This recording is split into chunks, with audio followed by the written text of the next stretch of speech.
আসসালামু আলাইকুম, কেমন আছেন সবাই? আশা করি সবাই ভালো আছেন। আলহামদুলিল্লাহ, আপনাদের দোয়ায় আমরাও ভালো আছি। সকালবেলা নাস্তা করার পরে বারান্দায় বসে দেখলাম যে পাশের বাসার ভাবিরা গাছের পাতা কুড়াচ্ছে। এই গাছ থেকে অনেক পাতা পড়ে, তো ভাবিরা সমস্ত উঠান ঝাড়ু দিয়ে পাতাগুলো কুড়াচ্ছিল।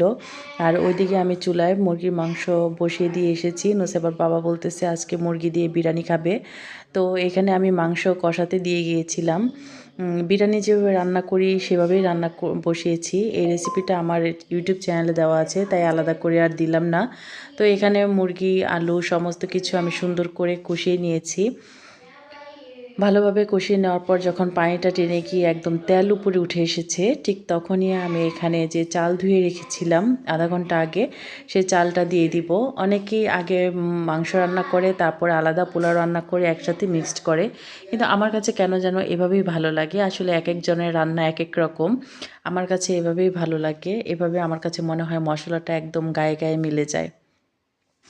তো চালটা দিয়ে ভালো করে একটু ভাজা ভাজা করে নেব সুন্দর করে। ভাজা ভাজা করে নেওয়ার পরে আমি এখানে কেতলিতে গরম পানি দিয়ে দিয়েছি। গরম পানি হয়ে গিয়েছে, এখন গরম পানি নিয়ে আমি বিরিয়ানির মধ্যে দিয়ে দিব।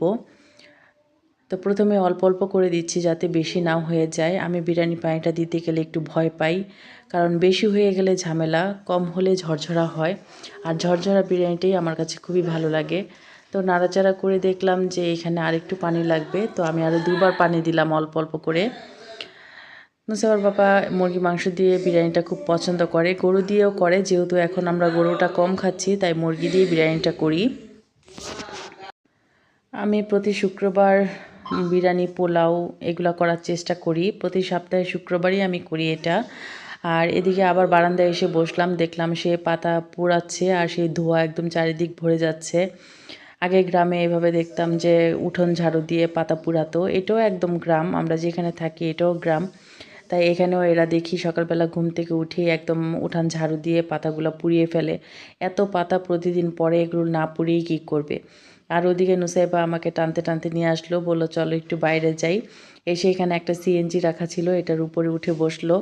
ওদিকে আমি বিরিয়ানিটা চুলায় দম দিয়ে এসেছি, তাই ওকে নিয়ে এখন 10 মিনিট আমি হাঁটবো, আর আম্মাকে বলে এসেছি বিরিয়ানিটা দেখার জন্য। তো নুসাইবাকে নিয়ে এখন নিচে হাঁটতে নামলাম। একদম নিরিবিলি, আশেপাশে কোনো গাড়ি ঘোড়া নেই, এর জন্য ওকে নিয়ে নিশ্চিন্তে হাঁটা যায়। আজকে একদম রোদ ঝলমল করতেছিল। সন্ধ্যার পর থেকে বেশি শীতটা পড়ে এখানে। আর সারাদিন রোদে গরম লাগে, কিন্তু সন্ধ্যার পর একদম কাঁপানো শীত পড়ে। ঢাকা শহরে শুনেছি যে গরম পড়ে গিয়েছে, এখন নাকি ফ্যান ছেড়ে ঘুমাচ্ছে, কিন্তু এখানে সন্ধ্যার পর একদম হাড় কাঁপানো ঠান্ডা। আর ভোর রাত্রের পরে তো একেবারে দাঁতে দাঁত লেগে যায়, এত ঠান্ডা আসে। আসলে যখন ঢাকা থেকে এসেছি ভাবি নাই যে এত ঠান্ডা হবে, আর এখানে আসার পরে এত ঠান্ডার সাথে অ্যাডজাস্ট করতে পারি নাই, তাই সবাই অসুস্থ হয়ে গিয়েছি। প্রথমে আমার জ্বর, ঠান্ডা, কাশি, তারপর নুসেবা, তারপর আমার মা, মানে সবাই একদম ঠান্ডাতে অসুস্থ হয়ে গেছি। যাই হোক, দিনের বেলা যখন এই রোদ উঠে তখন খুবই ভালো লাগে, গরম লাগে। আর নুসেবাকে প্রতিদিনই আমি এভাবে রোদ্রের মধ্যে একটু হাঁটার চেষ্টা করি। আর এখানকার বেশিরভাগ রাস্তায় উঁচু নিচু, এই যে মানুষের বাসা রাস্তা থেকে কত নিচু দেখেন, এভাবে নিচু হয়ে যেতে হয় সিঁড়ি দিয়ে। অনেক জায়গায় সিঁড়িও থাকে না, এইভাবে হেঁটে হেঁটে যেতে হয়, আবার উঠতে হয়, এটা খুবই কষ্টকর। যাই হোক, এই দেখেন কত উঁচু। নুসাইবাকে নিয়ে এখন হাঁটাহাঁটি শেষ করে তারপরে বাসায় চলে এসেছি। এসে দেখি বিরিয়ানিটা একবার আম্মা নাড়া দিয়েছে, আমি এখন আবার নাড়া দিচ্ছি। আর 2বার নাড়াচাড়া করলেই বিরিয়ানিটা হয়ে যাবে। এখন দুপুর হয়ে গিয়েছে, নুসাইবাকে গোসল করিয়ে দিয়েছি, ওকে গোসল করিয়ে ছাদে নিয়ে গিয়েছি।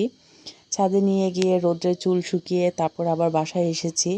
তো নুসেবার বাবা তো বিরিয়ানির সাথে হচ্ছে সালাদ খায়, তো ফ্রিজে দেখলাম যে টমেটো আছে, আজকে শসা নেই, তো টমেটো দিয়ে আমি একটু সালাদ করলাম। এখানকার বাজারে কোথাও আমি লেবু পাই নাই, জানি না কেন ওরা লেবু বিক্রি করে না। আর হাট হচ্ছে প্রতি বুধবার। এমনি বাসার সামনে একটা ছোট্ট বাজার আছে, সেখানে 2টা দোকান, টুকটাক সবজি পাওয়া যায়। তো ফাইনালি আমি কিছু বিরিয়ানিটা আরেকবার নাড়া দিব, এটাই ফাইনাল নাড়া, এটা হয়ে গেছে। আলহামদুলিল্লাহ, বিরিয়ানিটা খুব সুন্দর ঝরঝরা হয়েছে, আর বিরিয়ানিটা খেতেও অনেক টেস্ট হয়েছে।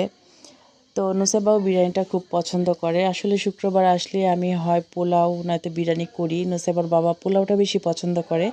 এখন আবার দেখতেছি ২-৩ বার বলতেছে যে আজকে বিরিয়ানি খাবে, তাই বিরিয়ানিটা রান্না করলাম।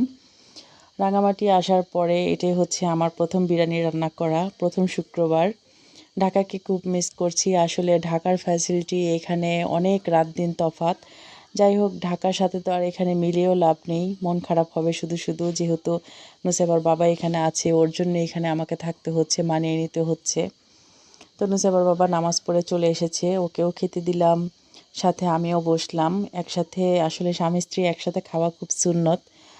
সেজন্য আমরা যখনই খাবার খেতে বসি একসাথে বসি। রাতেও ও যতক্ষণ না আসে আমি ততক্ষণ খাই না। ও আসলে একসাথে আমরা ২ জন খাবার খেতে বসি। তো কথা বলতে খাচ্ছিলাম। নুসেবার বাবা বলছিল বিরিয়ানিটা খুব মজা হয়েছে। ও আমার হাতে বিরিয়ানিটা খুব পছন্দ করে। দুজনে কথা বলতে বিরিয়ানি খাচ্ছি। নুসেবার বাবা বিরিয়ানির সাথে ডিম আর কাঁচামরিচ পেঁয়াজ লাগবেই, যতই সালাদ করি না কেন। আর বিকালবেলা নুসেবা ঘুম থেকে ওঠার পরে পাশের বাসার বাচ্চারা যে খেলাধুলা করে ওইখানে নিয়ে আসলাম। মাশাআল্লাহ, নুসেবা ২ দিন ধরে ওদের সাথে খেলতেছে, খুবই মজা পাচ্ছে। আসলে ঢাকাতে তো এইভাবে বাচ্চাদের সাথে সুযোগই হয় না ওর খেলার। আর আমাদের অ্যাপার্টমেন্টে ওর লেভেলের কোনো বাচ্চাই নাই, সবাই বড় বড়। তো নুসেবা এখানে দেখলাম ওদের সাথে খুব মিশে গেছে, সুন্দর করে খেলছে। আসলে এটাই আনন্দ, বাচ্চাদের আনন্দ দেখেই মার ভালো লাগে। ওর খুশিতেই আমি খুশি। আজকের ভিডিও আর বড় করব না। আপনারা সবাই নুসেবার জন্য দোয়া করবেন। আমি যেন নুসেবাকে মানুষের মতো মানুষ করতে পারি। সবাই আমাদের জন্য দোয়া করবেন। আর নুসেবার বিকেলবেলা এই খেলাটা খুবই মজা করে খেলে। ঠিক আছে, আজকের মতো এ পর্যন্তই। সামনে আবার চলে আসবো নতুন কোনো ভিডিও নিয়ে। কে কোথা থেকে দেখছেন, আমার ভিডিও কেমন লাগছে অবশ্যই কমেন্টে জানিয়ে দিবেন। আজকের মতো আল্লাহ হাফেজ।